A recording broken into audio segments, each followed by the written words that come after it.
Definitivamente, papá, nos rescataste. Aunque estábamos rotos, nos amaste, nos perdonaste. Gracias, Dios. Gracias, papá. ¿Cómo no decirte que te amamos? ¿Cómo no mirarte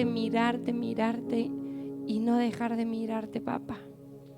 Gracias, Padre. Queremos ser generosos con vos, queremos ser generosos para expandir tu reino. Queremos ser obedientes, papá, a tu palabra y traerte con un corazón alegre y generoso nuestros diezmos, nuestras ofrendas, papá.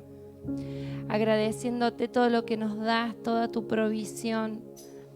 Agradeciéndonos por el trabajo, por el techo, por el amor, por la familia. Gracias, papá, porque aún en tiempos difíciles tu mano está presente.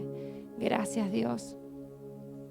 Te amamos, papá, con alegría te damos de lo mucho que nos das y nos preparamos para seguir estando acá juntos en común unión, llenándonos el uno al otro de la porción verdadera de Cristo que tenemos, impartiéndonos el uno al otro con amor, con alegría y con verdad, Señor, en el nombre de Jesús.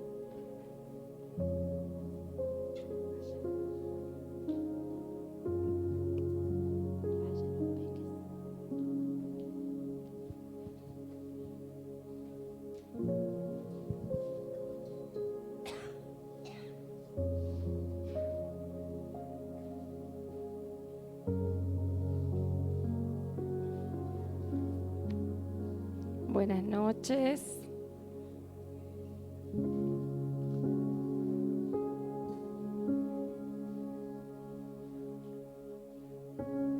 Están todos emponchados hoy y eso que está lindo acá adentro, ¿eh?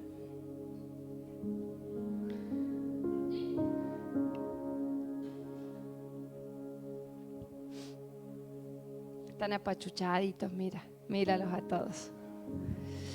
Bueno, tuvieron la oportunidad algunos de estar el sábado pasado o de escuchar la palabra. Algunos no lo pudieron escuchar, me dicen. Nuestra pastora Alicia nos empezó a hablar sobre la esperanza. Yo me siento así como fuerte, por las dudas digo.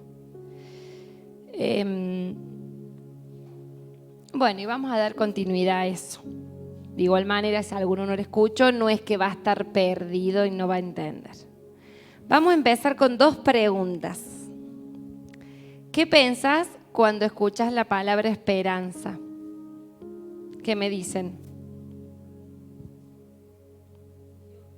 Ilusión. ¿Qué más? Fe, descanso. Sueños, confianza. ¿Cómo? Que viene algo mejor, me encantó. Muy bien. Ahora, la esperanza que tiene el hombre, el ser humano, ¿será la misma esperanza de Dios? Vamos a tratar de desarrollar un poco eso en esta noche. Que Dios nos pueda abrir nuestra mente, nuestro espíritu y podamos ir entendiendo de a poco. Si nosotros tenemos un corazón dispuesto, Él puede obrar. Ahora, si yo solo vengo para cumplir, difícilmente haya cambios en mi vida. Pero si yo vengo con un corazón dispuesto y abierta a entender lo que Él quiere, Él puede hacer mucho en nosotros. La esperanza de Dios es el centro de nuestras vidas. La esperanza correcta es cuando nosotros podemos estar esperanzados en Él y tener esa misma esperanza juntos con Dios. Miren lo que dice el diccionario. La esperanza es un proceso de fe y ánimo optimista basado en la expectativa de resultados favorables que se relacionan con eventos o circunstancias de la vida. Entonces, suceden cosas en la vida que quizás no son tan lindas y aparece como una luz de esperanza. Una cosita que me hace ver positivamente y yo me esperanzo en eso y empiezo a proyectar. Otra definición dice que tener esperanza incluye esperar confiado, abrigar un deseo con anticipación. Abrigar, yo tengo algo que lo deseo mucho y como que lo cobijo, lo cuido y lo alimento esperándolo. Otra palabra, estado de ánimo que surge cuando se presenta como alcanzable lo que se desea. Ahora, todas estas definiciones están enfocadas en deseos humanos, ¿sí? Todas son definiciones que las podemos ver lindas y apreciar, pero están enfocadas en lo que yo quiero, en lo que yo deseo, en lo que yo confío. Y muchas veces esas cosas no están alineadas al Padre. Entonces, hoy lo que vamos a tratar de ir descifrando, ir tratando de hacer juntos es entender que si nuestra esperanza es Él va a ir poniendo sus deseos como deseos nuestros. Él nos va a enseñar a que nosotros podamos confiar en Él y a pesar de la circunstancia que en la vida, en la tierra nos toca atravesar, nuestra esperanza fija en Él va a hacernos atravesar cada situación de manera diferente. El ser humano muchas veces confía en las capacidades que tiene. Todos sabemos que las capacidades que tenemos nos las dio Dios. ¿Somos conscientes de eso? Todo lo que vos y yo sabemos hacer solamente es porque Él quiere que nosotros lo sepamos. Nada es por nuestra fuerza y por nuestro esmero. Entonces, si hay algo que vos sabes que te sale muy bien, es porque Dios lo depositó en tu vida y quiere y espera algo de vos con esa capacidad. Así que los que tienen alguna capacidad que la saben y no la están desarrollando, la tienen que empezar a explotar. Bueno, entonces, ¿qué pasa? Acá hay un error del ser humano. Cuando a mí me sale algo bien, yo me aferro a esa capacidad, digo, esto me sale bien, y empiezo a confiar en eso.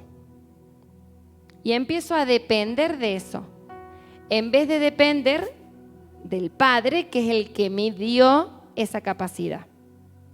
¿Bien? Y cuando yo me aferro a algo que es lo incorrecto, eso se puede desmoronar. No sé, se me viene un ejemplo. Yo me aferro, no sé, a una capacidad que el Fer, él es peluquero. Y él se aferra a su capacidad y resulta que tiene un accidente en las manos. Por Dios que no te pase. Tiene un accidente en las manos. ¿Y qué hace? No puede cortar más el pelo. Él estuvo aferrado a su capacidad o estuvo aferrado a Dios que le dio la capacidad y Dios se va a encargar de proveer lo que tengan que proveer. ¿Bien?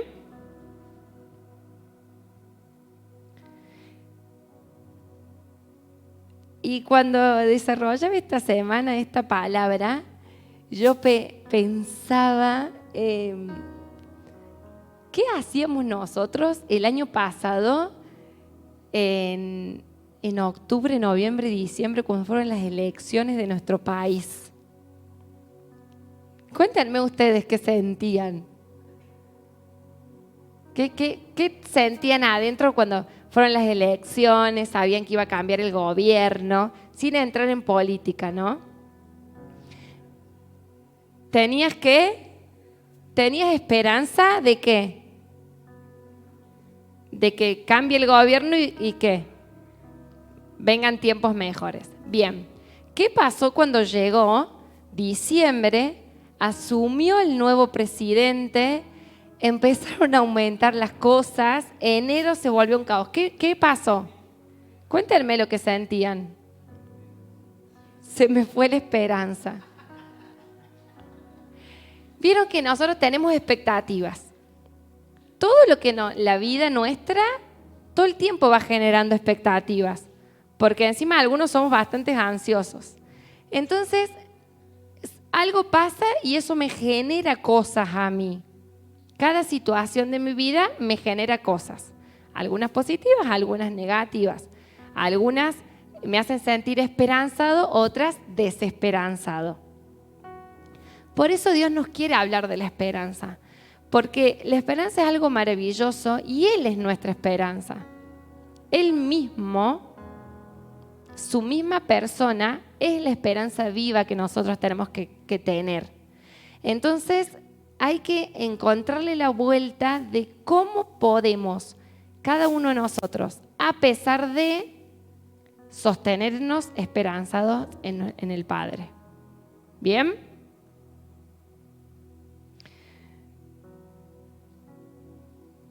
Ya me fui por la rama. Es fácil tropezar cuando perdemos el eje, cuando nos desequilibramos, cuando yo dejo de estar confiado en algo que parecía estable o permanente. ¿No les ha pasado? Yo acá tengo muchos ejemplos, los miro y se me ocurren 1.000.000 de cosas. Por ejemplo, tenemos una familia que vivían en otra ciudad y se vinieron con un montón de expectativas a Colonia Carolla y resulta que no todo fue como ellos esperaban. Es más, aún siguen esperando que sucedan un montón de cosas que ellos tenían pensado. La veo a la Pauli y me imagino todo lo que ella pensaba de la facultad y no están resultando las cosas como ella pensaba. ¿Sí? ¿Se entiende? Cuando uno empieza un nuevo trabajo, tiene un montón de expectativas. Cuando emprendes un proyecto, cuando te casas, ¿cuántas cosas esperas de ese matrimonio, de esa familia, de ese tiempo? Entonces, todo lo que nosotros vamos haciendo y viviendo y transitando nos va generando expectativas y esperanzas sobre eso. Pero si yo no tengo el eje donde debe estar puestos los ojos en Cristo, ¿qué pasa? Hay turbulencias. Entonces, empieza a haber situaciones alrededor que no van a dar o a resolverse como yo tenía pensado que se iba a dar. ¿Bien? O me empieza a doler una parte de mi cuerpo, voy al médico y el diagnóstico no es el que yo quiero. Me desequilibra. Bien. Entonces, ¿qué hago yo en ese momento? ¿Sigo con el foco? ¿Afino la mirada y siguen mis ojos puestos en Él o no? Ahora, estamos en tiempos donde el Padre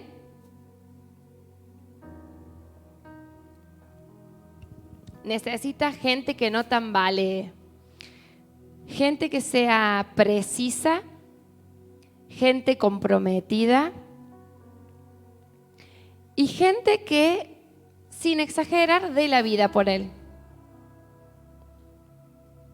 Entonces, ¿qué hace el Padre en estos tiempos en su casa? Está refinando, ¿sí? Está puliendo, pero ahí, en esas pequeñeces, no a lo grosso. ¿Viste como una zaranda? Puede ser que primero le saco las piedras grandes y después ya lo pongo en otra más chiquitita y voy zarandeando y cada vez va quedando lo más puro, lo más fino. Y Él quiere hacer eso con nosotros y eso a veces nos duele.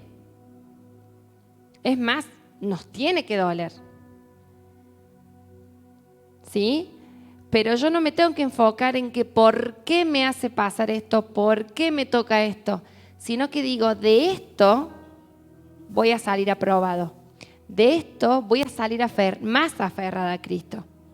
Entonces, al yo mirar lo que va a terminar, ¿yo qué hago? Me esperanzo en Él. Y veo lo que Él ya tiene resuelto. Entonces, tenemos que estar atentos. Porque si estamos en estos tiempos y seguimos acá y seguimos siendo parte de su cuerpo, es porque Él tiene un propósito con nosotros. Entonces, tenemos que dejarnos pulir y refinar por el Padre. Dios necesita un pueblo enfocado, de pie, y que todos estemos esperanzados en un solo propósito. ¿Cuál es su propósito? Llenar la tierra de su gloria. Y nosotros somos parte de eso. Él está queriendo que nosotros seamos parte de eso. Muchas veces esperamos lo que nosotros queremos y esperamos lo que creemos que Dios quiere. Pero lamentablemente a veces nuestros oídos no están tan atentos. ¿Sí? A veces nos falta tiempo de intimidad con el Padre, a veces nos falta entendimiento y no me animo a preguntar. Eso también tenemos que aprender. Si alguien me está enseñando algo y yo no entiendo, yo tengo que preguntar. Y si esa persona no tiene las respuestas, las averiguará para dármelas. No tiene sentido que nos quedemos con dudas, porque si yo me quedo con dudas, no puedo avanzar en lo que Él tiene. Otras veces nos pasa que nos encaprichamos con cosas que no vienen de Dios. O creemos que vienen del Padre, pero no. Y el ejemplo que más se me viene a la cabeza son las cuestiones laborales. ¿Viste cuando te hace falta trabajo? Necesitas trabajar. Y el trabajo que aparece es justo en los horarios de la congre. O justo te impide tiempos de comunión con tus hermanos, te impide congregar, que es un mandato de Dios, congregarnos. Entonces, ¿realmente es un trabajo que viene del Padre que me va a impedir seguir creciendo? ¿O tengo que esperar otro trabajo? ¿Se entiende? A veces pensamos que hay cosas que vienen de Dios y en realidad no vienen de Dios. Pero si yo estoy alineada y afinada a lo que Él quiere, yo voy a saber entender si eso viene del Padre o no. La esperanza de Dios es el centro de mí y mi esperanza debe estar alineada a la de Él. El hombre suele caminar con falsas expectativas que luego lo llevan a la decadencia espiritual, a la corrupción espiritual y a la vagancia espiritual, ¿sí? Donde le importa más lo que se ve que lo íntimo. Cuando hablamos de corrupción espiritual o de vagancia espiritual, la verdad que son cosas feas. ¿Por qué? Es un simple engaño. Yo aparento que voy a la congre, que aprendo de Él, que estoy dispuesta a hacer todo lo que necesiten. Aparento toda una apariencia espiritual, pero íntimamente con Él sigo siendo un desastre. Esa canción que pusieron antes me encanta a mí.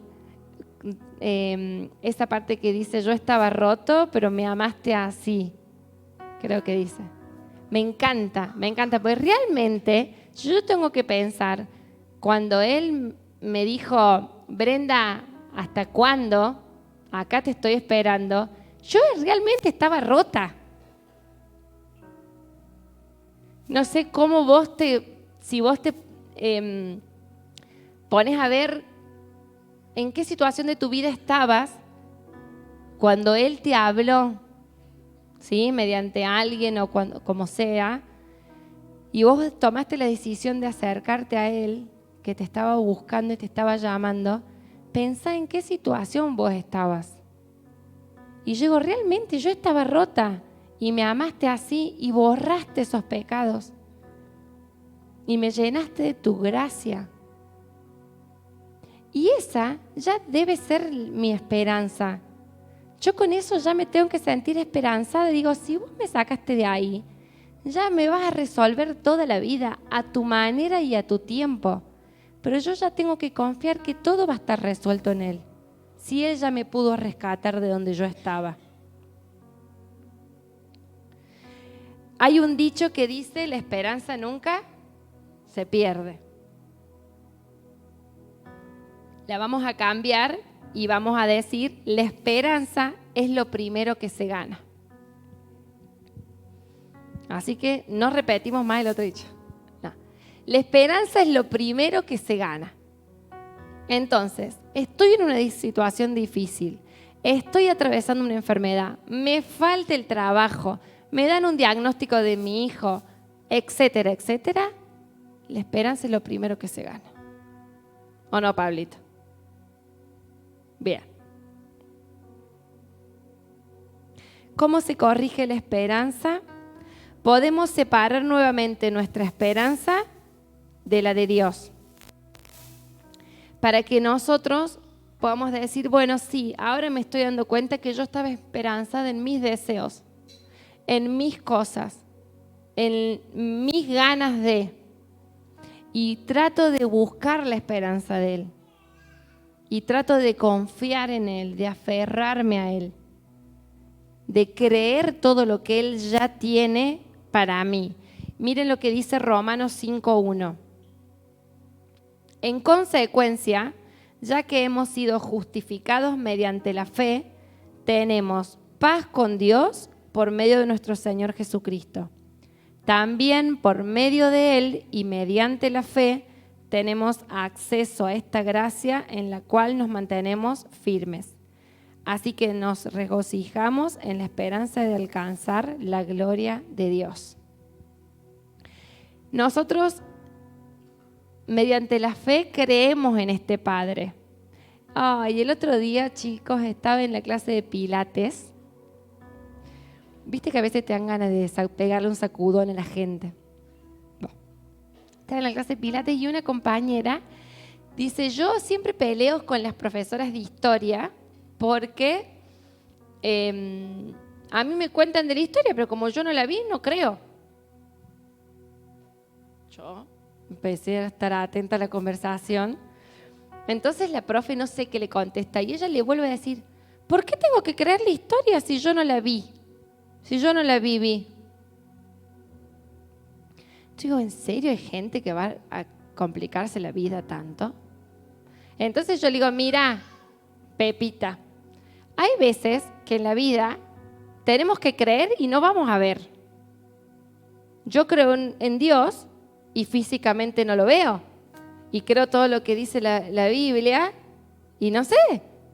Yo no estuve viviendo todo esto, pero creo que eso fue así. Y ella se quedó un rato pensando y al rato me volvió a decir, bueno, yo no creo en lo que no vi. Bueno. Pero digo, mira vos, ¿no? Nunca pensé que una persona podía refutar la historia del país, por ejemplo. ¿Se entiende? Estamos acostumbrados a que la gente si no ve, no cree.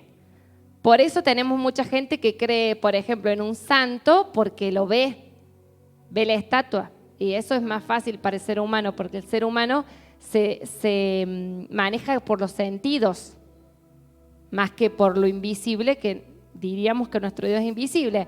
Pero acá hay un error. No es invisible nuestro Dios, porque nosotros, sus hijos, lo expresamos. Por lo tanto, lo hacemos visible. ¿Bien? Dios quiere construir una esperanza de la cual nunca nos avergonzaremos. Recordemos siempre que la gracia es la raíz que produce la expresión del cielo. Sin gracia yo no puedo expresar a Dios. Entonces, mi vida debe estar llena del poder del cielo. Él me inunda de su gracia y yo puedo ¿qué? Expresar su gracia. ¿Sí? Si tengo la esperanza de Dios en mí, la esperanza se contagia. ¿Viste que eso también pasa? ¿Vieron que ahora se usa esto de las energías y todo? Decía, qué mala energía que tiene esta persona. ¿O no? El otro día nos pasó en la imprenta que uno dice, ¿qué? Esta señora, la energía que tiene, entré y yo sentí la energía. Bueno, no importa. Pero yo digo, sí se contagia la mala onda y la buena onda. Viste que viene uno y te es pesimista, se queja. ¿Hasta cuándo te va a quejar? Bueno, vos pensás que si nosotros somos personas esperanzados, vamos a contagiar esperanza a los demás. ¿Por qué? Porque nuestras palabras van a ser de aliento, dale, vamos que podés, confía, sí. Esas palabras que salen de nosotros si estamos esperanzados en el Padre, que es una esperanza real, verdadera, pura, va a contagiar al que me rodea. ¿Se entiende? Entonces, dentro de este mostrar al Cristo que tenemos que estar esperanzados en Él y contagiar esa esperanza. No pretendamos esquivar las aflicciones, porque estamos en tiempo, como les dije recién, que Dios nos perfecciona. Anoche tuvimos reunión de matrimonio y se comieron todo. Y uno de nosotros hizo un comentario sobre que no somos perfectos. Y nuestra pastora nos corrigió. Y ella dijo, sí somos perfectos.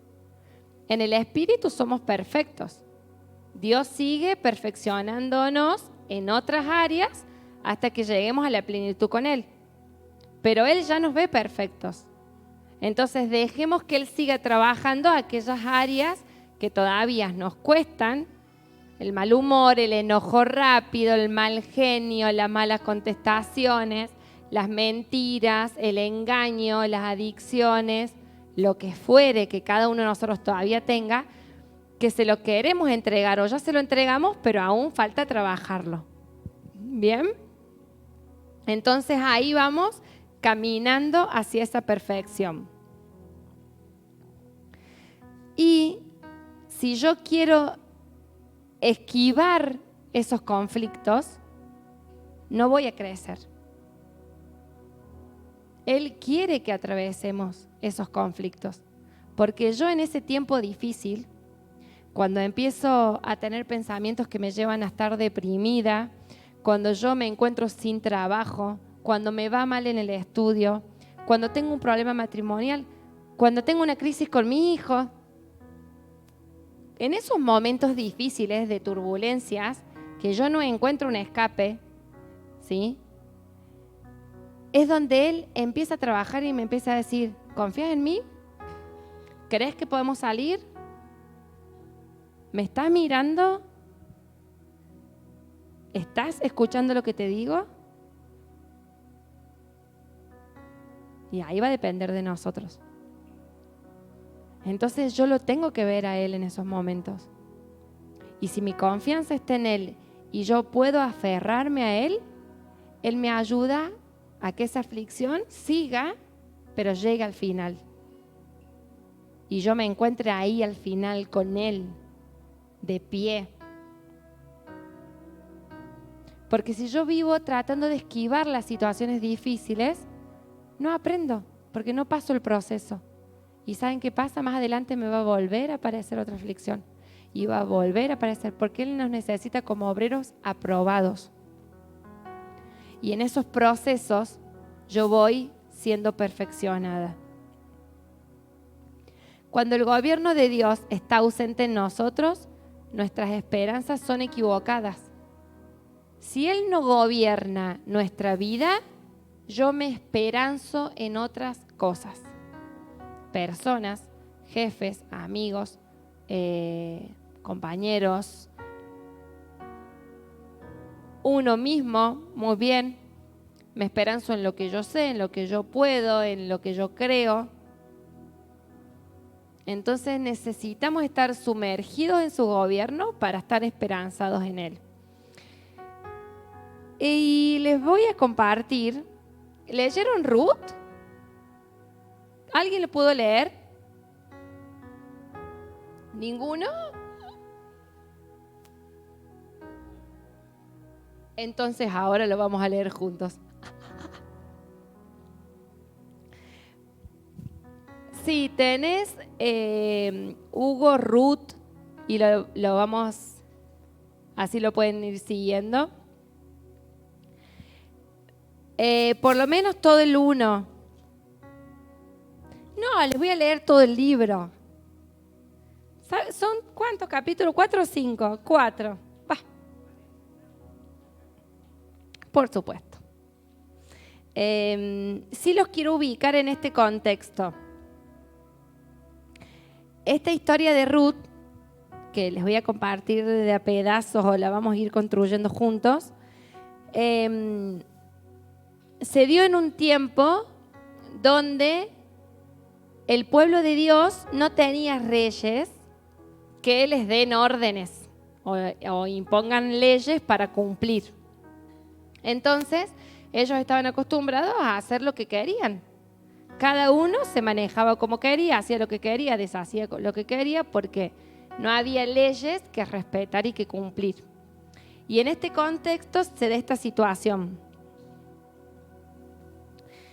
Se los leo de acá, yo si quieren vayan siguiendo ahí la palabra.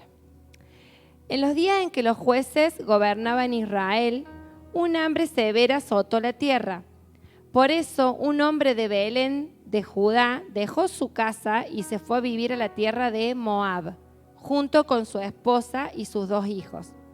El hombre se llamaba Elimelec y el nombre de su esposa era Noemí. Sus 2 hijos se llamaban Mahlón y Kelión.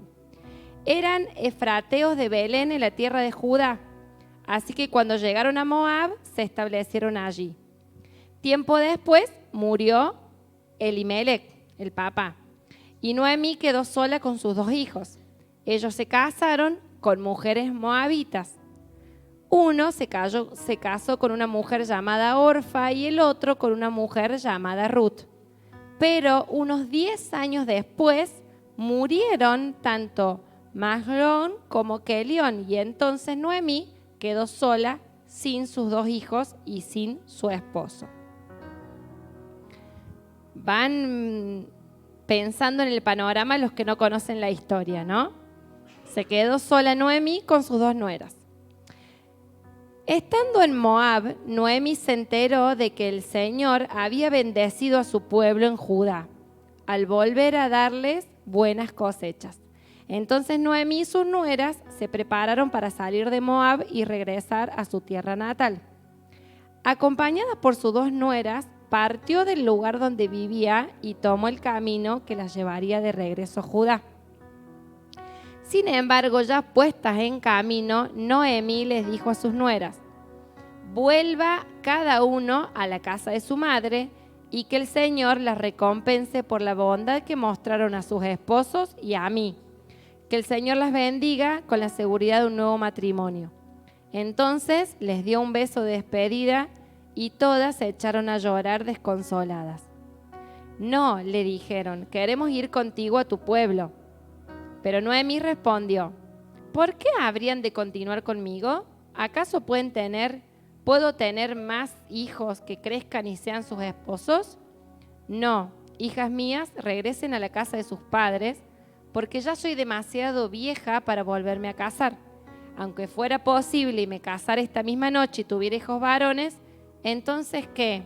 ¿Esperarían ustedes hasta que ellos crecieran y se negarían a casarse con algún otro? Por supuesto que no, hijas mías. La situación es mucho más amarga para mí que para ustedes, porque el Señor mismo ha levantado su puño contra mí. Atentos. Díganme si Noemí no estaba desesperanzada. Ella estaba en una tierra donde había hambre. Decide con su marido mudarse y sus 2 hijos a otro lugar, a una tierra que eran enemigos del pueblo de Israel, y que además Dios les había dado una orden al pueblo de Israel, que no tenían que mezclarse con mujeres moabitas. Pero como ellos hacían lo que querían, estaban como en el libre albedrío. ¿Qué hicieron sus hijos? Se casaron con 2 mujeres moabitas. ¿Bien?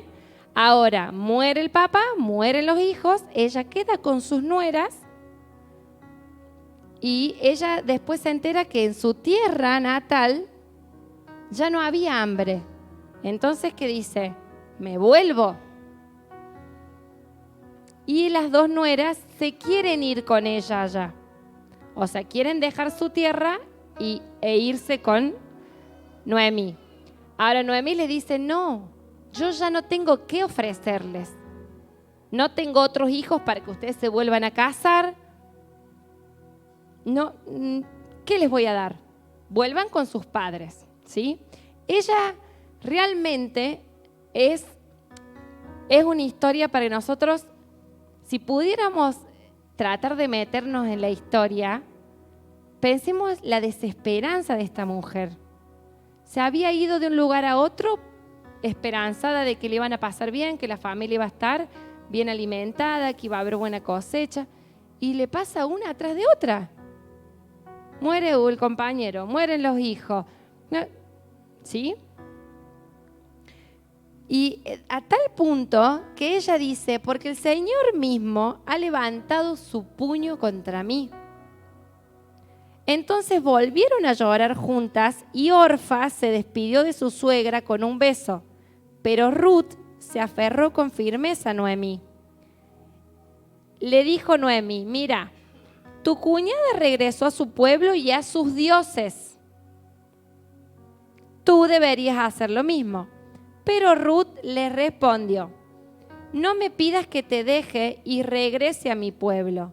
A donde tú vayas yo iré, donde quiera que tú vivas yo viviré. Tu pueblo será mi pueblo y tu Dios será mi Dios. Donde tú mueras, allí moriré y allí me enterrarán. Que el Señor me castigue severamente si permito que algo nos separe aparte de la muerte. Cuando Noemí vio que Ruth estaba decidida a irse con ella, no insistió más, de modo que las 2 siguieron el viaje. Cuando entraron a Belén, todo el pueblo se conmocionó por causa de su llegada. No sé cuántos años hacía que Noemí se había ido, pero se había ido con toda una familia constituida y aparecía después de ciertos años solo con su nuera. Y quiero que pensemos cómo habrá sido su semblante. ¿Cómo habrá sido su semblante?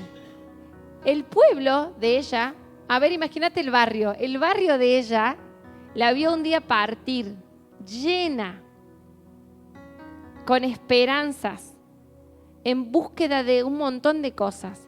Y resulta que vuelve prácticamente sola. ¿Qué habrá irradiado su rostro cuando ella llegó? Dice que el pueblo se conmocionó con su regreso. ¿De verdad es Noemí?, preguntaban las mujeres.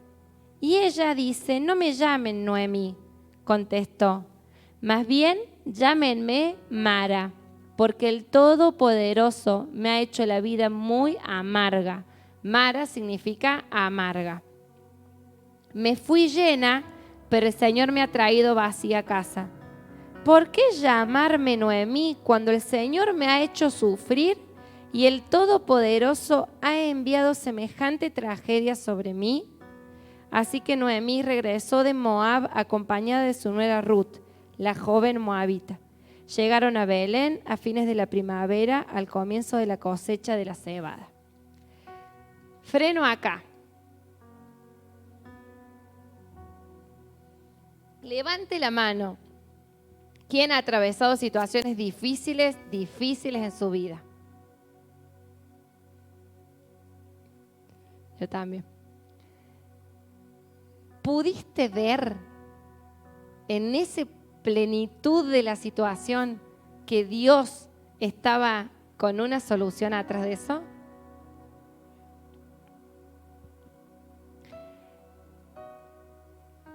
Noemí no lo podía ver.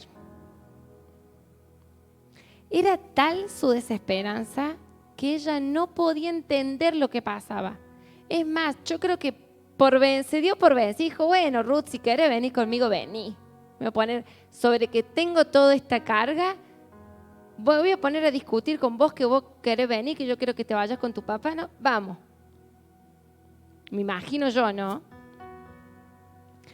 Ya ella no podía ver que al final del camino podía haber algo positivo. Ella ya consideraba que nada peor ya le podía pasar. Y a veces nos pasa eso. Estamos tan enfocados en nosotros y en la situación que no podemos confiar en Él. Que no lo podemos ver, no podemos ver qué hay más allá. Ahora, ¿qué pasó? ¿Por qué Dios quería que Ruth permanezca con ella? ¿Alguien sabe cómo sigue la historia? Aparte de la Alicia y de la Lili. ¿Vivi? Aparte de mí. Bueno, ¿qué pasó? Miren cómo termina.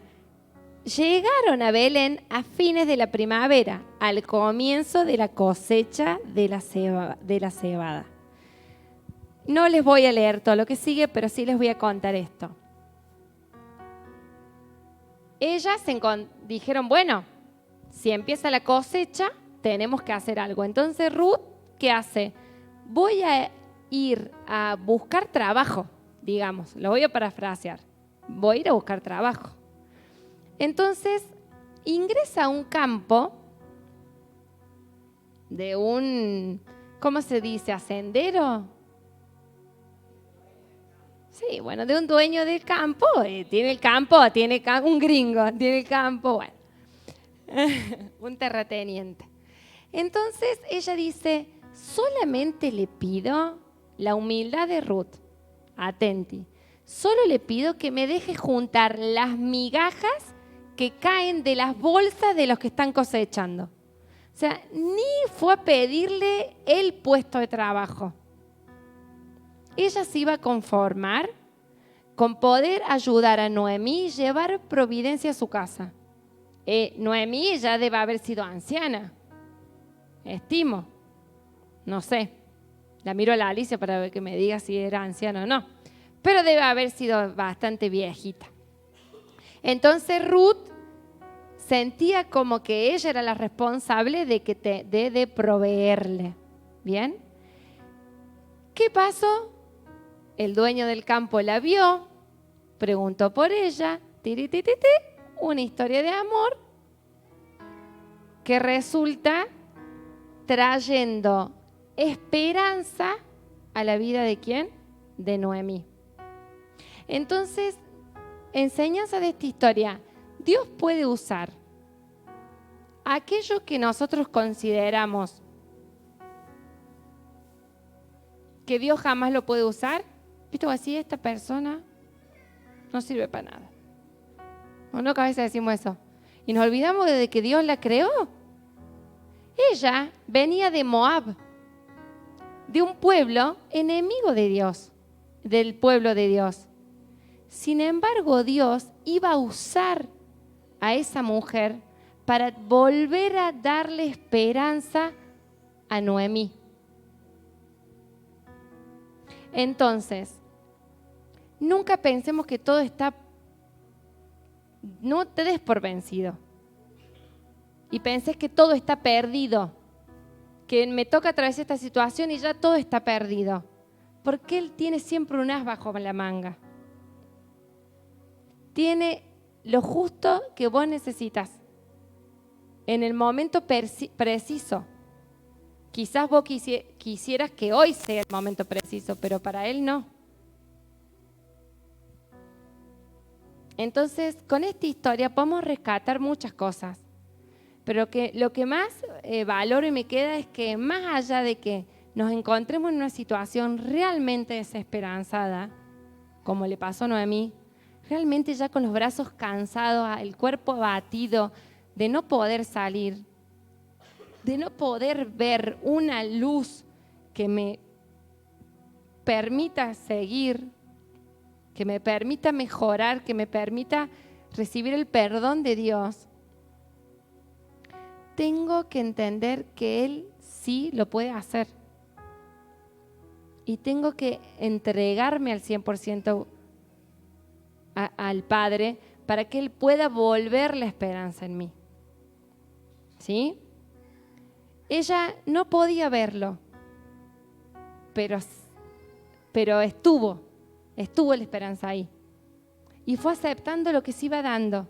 Y por ir aceptando lo que se iba dando, ella pudo después volver a una vida victoriosa. ¿Por qué?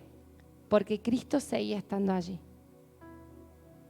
Y me encanta cuando ella le dice, y yo les cuento que en mi invitación de casamiento yo usé esta frase, usamos esta frase.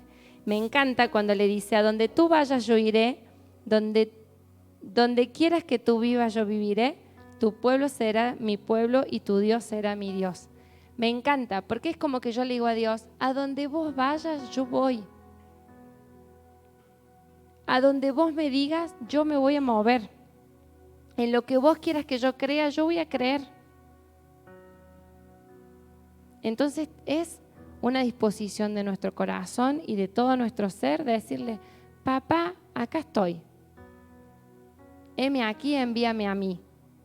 Y no significa que voy a ser misionero y voy a andar por la vida. Significa que donde yo estoy, voy a hacer luz. Donde yo estoy, voy a irradiar la esperanza del Padre. Y tengo esperanza certera y viva de que Él tiene una solución para todo lo que me suceda. Para salir adelante en tiempos difíciles, para callar mi mente cuando me juegue en contra, para anular cualquier enfermedad que los médicos puedan detectar si es así su voluntad. Pero mi esperanza debe estar fija y firme en el Padre. Amén. ¿Quieren ponerse de pie?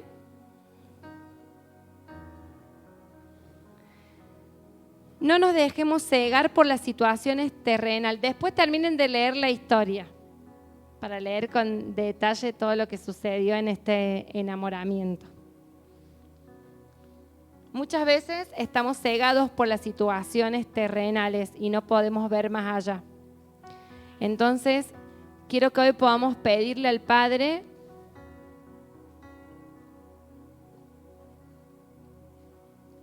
que sus ojos sean nuestros ojos, que sus pensamientos sean nuestros pensamientos, sea cual sea la situación que vos tengas. Te falte trabajo, te falte un abrigo,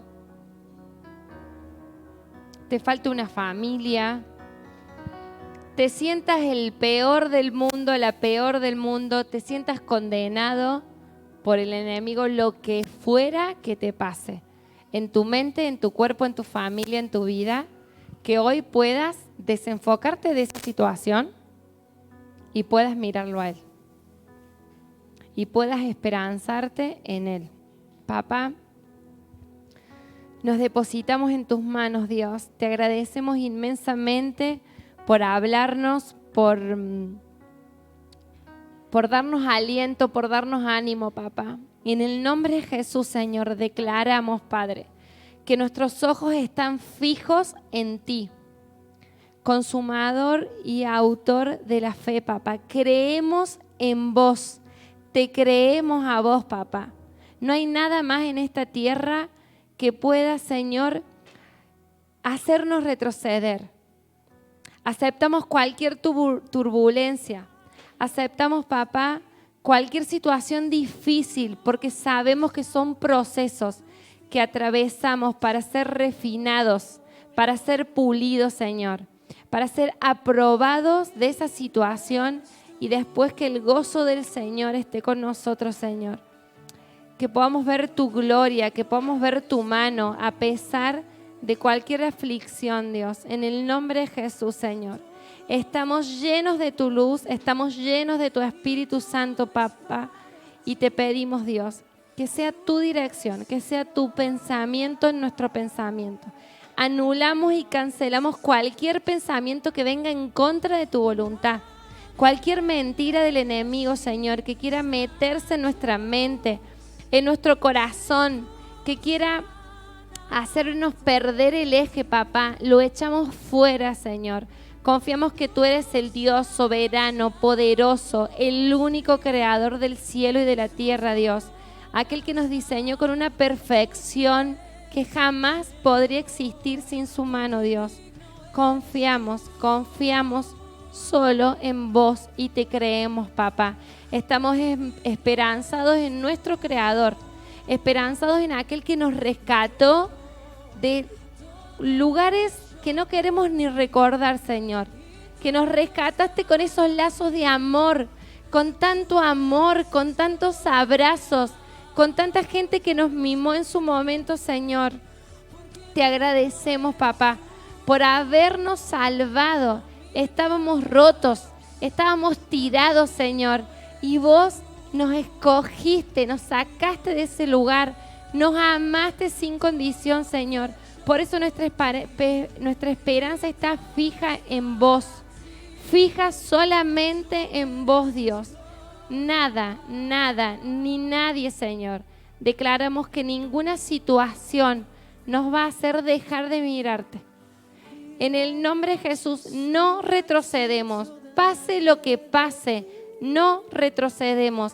Estamos plantados en la roca firme y solo vamos para adelante.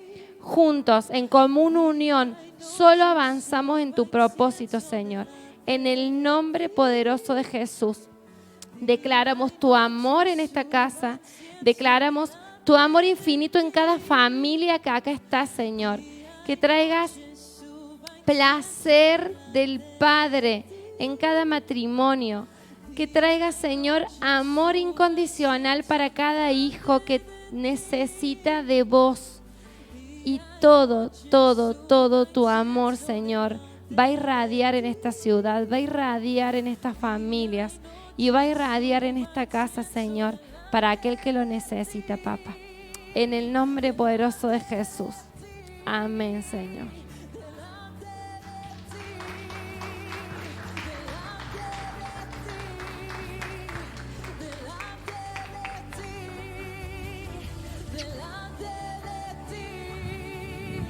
Y saben ustedes, Ruth, cómo Dios preserva la simiente, porque vos, el esposo de Ruth, fue el abuelo del rey David. Y después siguen las generaciones hasta que nace Jesucristo. Así que tremendo. Lean la historia y saquen el jugo a toda la historia que Dios nos deja para aprender. Amén. Les anuncio que el viernes que viene las mujeres tenemos reunión.